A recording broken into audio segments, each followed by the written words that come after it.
I'm Suzette Mullen of Your Story Finder, book coach, memoir writer, and avid reader. Welcome to your next read with Suzette.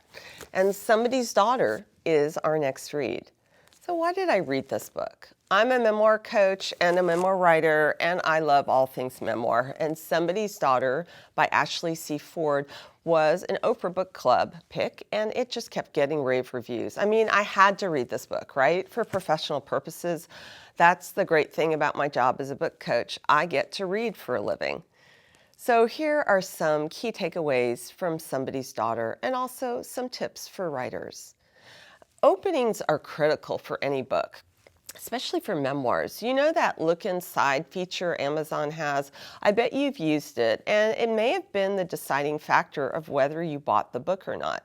So if the first page doesn't grab you, it's likely the rest of the book won't either.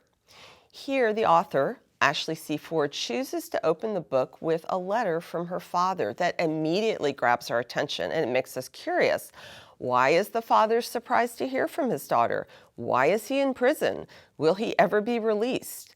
We enter the book with these questions in our mind, and we keep turning the page to discover the answers.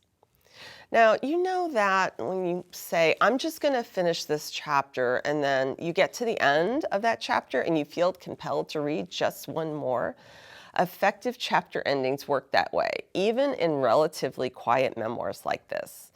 I advise writers to study the chapter endings of their favorite memoirs and novels and learn from these mentor texts. And readers, just sit back with your favorites and be prepared to read just one more. You know that's happened to you. In my work with memoir writers, I'm constantly urging them to get clear on the aboutness of their story.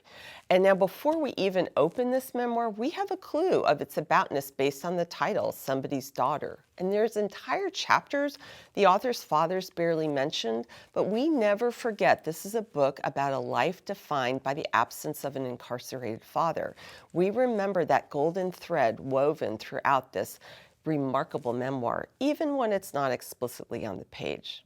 Now, who should read this book? Well, anyone who loves to read memoir, anyone who's experienced parent loss or absence, especially women with an absent father, and memoir writers who want to study a beautifully and simply structured memoir.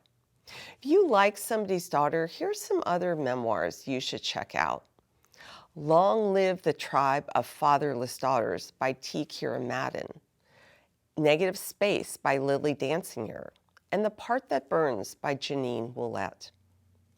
For more book tips, I invite you to check out my Reader's Corner posts on Facebook and Twitter and Instagram, and visit my website, yourstoryfinder.com.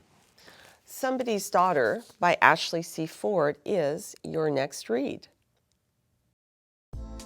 Your Next Read with Suzette was produced by So Good Media at The Candy Factory, a co-working and social club in Lancaster, Pennsylvania. Check it out at coworkinginlancaster.com. Learn more about Suzette and her book coaching services at yourstoryfinder.com.